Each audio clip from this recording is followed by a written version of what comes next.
Turn your engine off and pull up the handbrake. Lift the wiper blade arm up. To remove the blade, put pressure on the stud and simultaneously slide the wiper to the outside. Place a cloth or folded paper towels onto the windscreen to protect the glass as you place the arm down. To put the new one in place, follow the same process that you used to take it off, but in reverse. You will hear a click when the stud slots into place.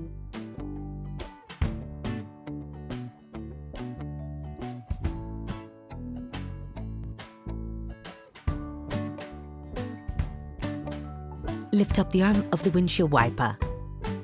Position your right hand on the arm to hold it in a raised position.